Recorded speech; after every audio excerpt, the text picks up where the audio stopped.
We're here in case number 2026 CF 204 State versus Demiguel. And counsel, if you could please all identify yourselves for the record. Andrew Van for the state of Florida.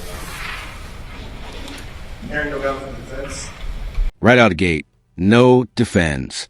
That's not as dramatic as it sounds, but it does raise questions. Is this a temporary absence, a procedural hiccup, or something more strategic? In court, even small gaps like this can shift momentum. So here's the question. How much does early courtroom presence actually influence a judge's perception? Michael Blythe, so we have to. All right. And so, just look at something here real quickly.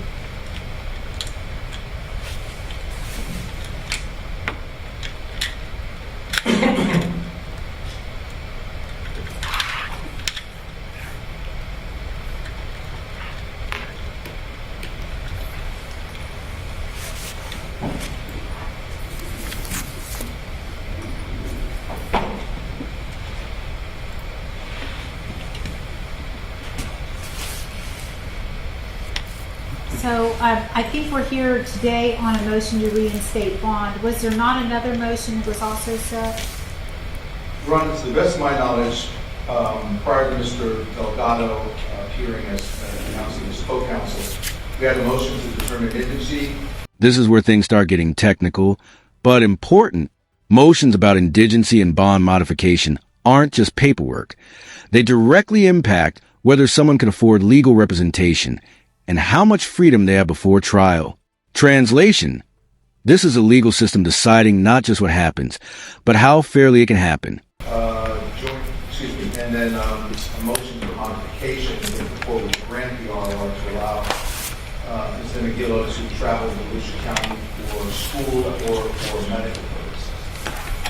So I believe then we need to hear the motion on the indigency. Has she filed an affidavit? Yes, Your Honor, I attached it as an exhibit to my motion.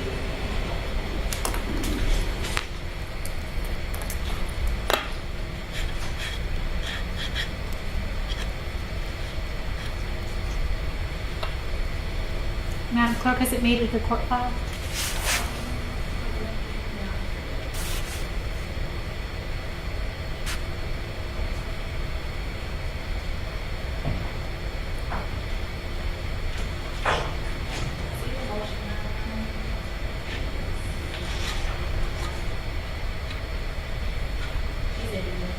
All right, thank you. All right, so if I have an order on that, I can sign off on that and take care of that issue. I will prepare the order and forward it to the state for approval and then send it to the court. Thank you. And Judge, not to ask the court what to do, but would you prefer that we go ahead and do the arraignment on the indictment first before we get started? I think that might be a good idea. All right. Do you waive the formal reading? Yes. All right. And? We'll enter a plea of conflict. Thank you. When is our next pretrial date? I would imagine that would be set for May 20th. May 20th? That'll be at 1:30. Okay. Your Honor, may I appear at the podium? You certainly may. Thank you. I filed a motion to reinstate the original bond of $250,000 with the special conditions that were previously imposed by the court.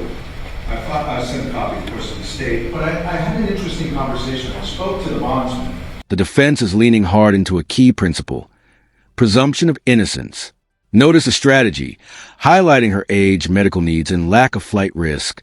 It's a humanizing approach, trying to balance the severity of the charge with who the defendant is as a person. But here's the tension. How much should personal circumstances matter when the charge itself is this serious? And they are in a position to reinstate the original terms, and then someone from the GPS monitoring company also contacted me and said we can accommodate the court's needs. Not a very long-winded argument, Judge. Nothing has really changed other than first-degree murder indictment. She's not a danger to the community. She's not a flight risk. She's a surrender to the passport. She's still has medical needs to attend to. She still has counselors and doctors to evaluate and things like that. She just turned 21. In fact, on the day of her surrendering herself, when I got a call from the state, that was her 21st birthday. So, being in an awkward situation, especially it has changed. But this young lady hasn't. And she still has a lot of defenses. She's still presumed innocent until proven guilty. A whole host of constitutional protections. And my common sense argument to the court is we should not be punitive at this stage. We should focus more on litigating the merits of the state's prosecution and also the defenses that will be forthcoming as we continue to develop. It's another to sit there for another 6 months, a year. We're hoping the court will recognize that, and that the court previously, based on all the factors that I argued to you, Your Honor. This moment feels less like a legal argument and more like raw frustration spilling out. The defense is essentially saying they were blindsided by the escalation to first-degree murder. And that's huge, because upgrading charges like this completely resets the stakes. It's the difference between fighting for release and fighting for the rest of your life. We determined that she was not, court concluded, taking judicial notice. She was not a danger to the community. She was not a Was that not a second-degree felony as to which she was entitled to bond? Yeah, that's what's changed. Yeah, no question. I can see that and I acknowledge that. But again, under the former charges, these were a surprise to me. I thought there were going to be some additional felony charges to dovetail the felony murder. But this is something that was unexpected. And I'm going to close with this. I might as well air it, and I'm air it. I'm a little frustrated, and I'm a little frustrated on behalf of her family. We had to pay out $25,000 knowing that, okay, we can do that. But had we known that the state was going to go in front of the grand jury seeking first-degree murder, I would have never filed a motion. It would have been a no-brainer. I really was caught in a very embarrassing situation with my client and with her family. Listen, I'm not here to impugn the integrity of the state. Andy or Bennett, he's good people, and I have a lot of respect for the state of things, so I'm not here to chastise anyone. But had we known, so I'm asking the court to reinstate the bond. You can put additional terms and conditions, whatever you see fit. But inherently, that young lady hasn't changed one bit since the last time we were here on the same motion. Actually, we weren't on the same motion. It was on the state's pretrial detention motion. So those are my arguments before the court. We ask the court to reinstate the original bond on the terms and conditions. Thank you. Mr. Bannock, sir. Just first, I would ask the court to take additional notice of the testimony that this court received on the morning of Thursday, March 12th, from Detective Shannon Smith from the Blackman County Sheriff's Office. Yes, sir. The state's position is that things have changed. The indictment was returned by a grand jury charging the defendant with, among other things, first-degree murder under both the theory of premeditated murder as well as felony murder. That is a capital offense under the state of Florida. The defendant is no longer legally entitled to a bond if the proof is evident and the presumption is great. Now, I looked for a case law about reinstating bond after an indictment or an information has been returned, which proves the charges. As did I, Mr. Bannock. And I did find, I don't know how relevant it will be, but I did find one case. It was from 1933. Now, the prosecution brings in the heavy hitter, capital offense. Once first-degree murder enters the picture, bond is no longer a guarantee. It becomes an exception. They're referencing the Arthur hearing standard, which basically asks, is the evidence strong enough to justify holding the defendant without bond? This is where legal theory meets real-world consequences. And it's simply for the premise, Your Honor, that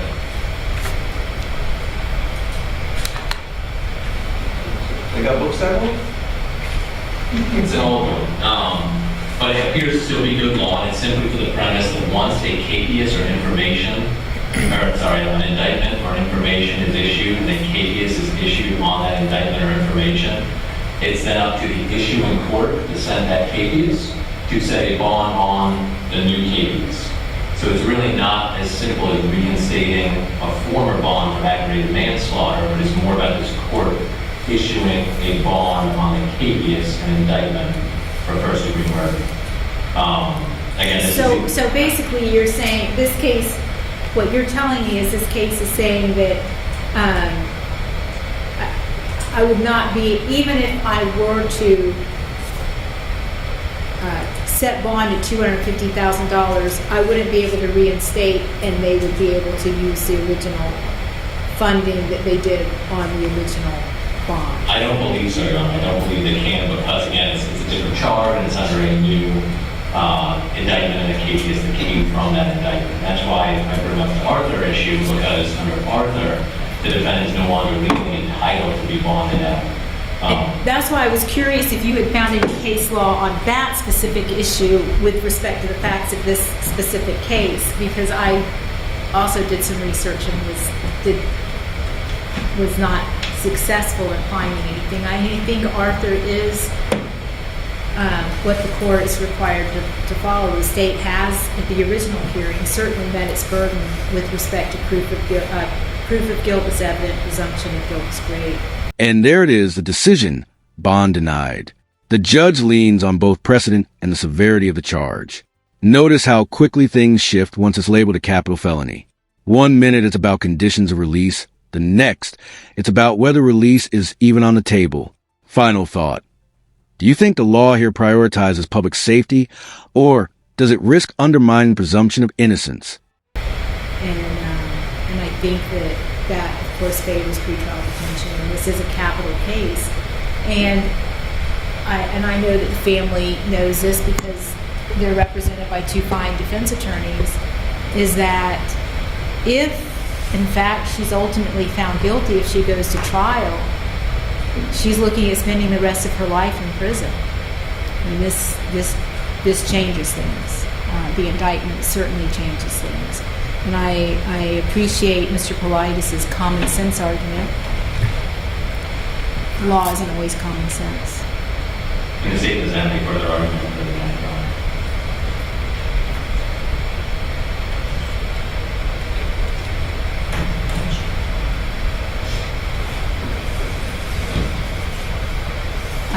There's only one penalty if found guilty, and that's life in prison in this case, if that's as charged.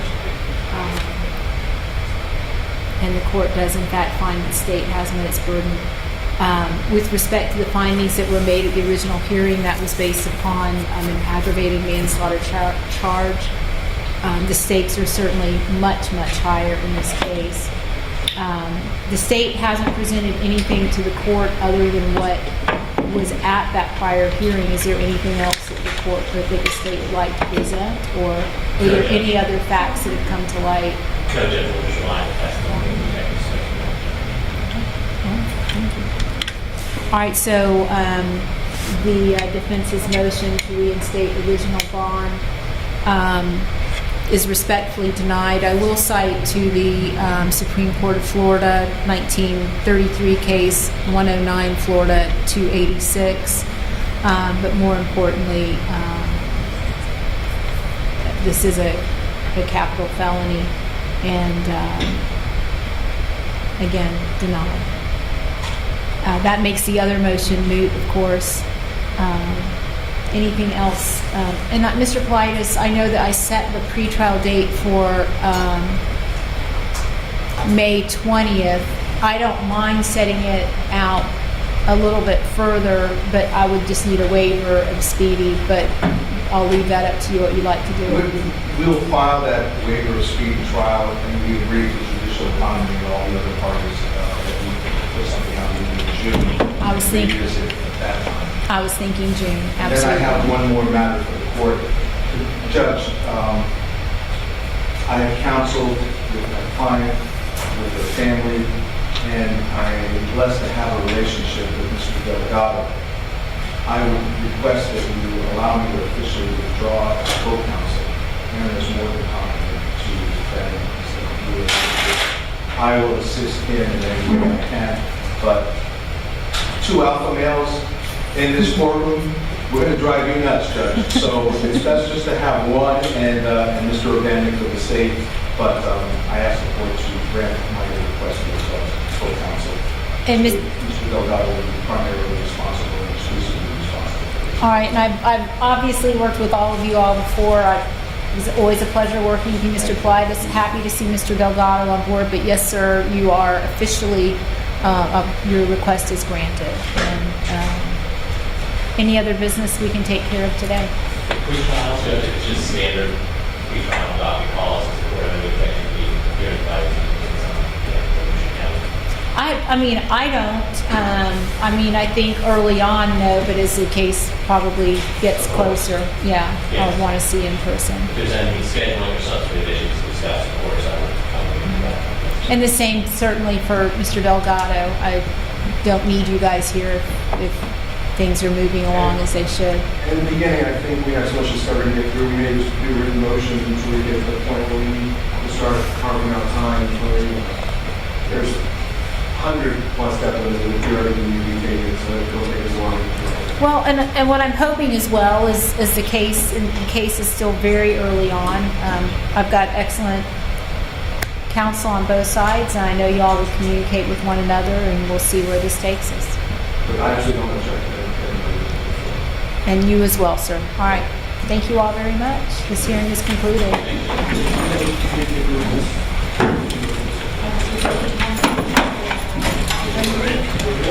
you.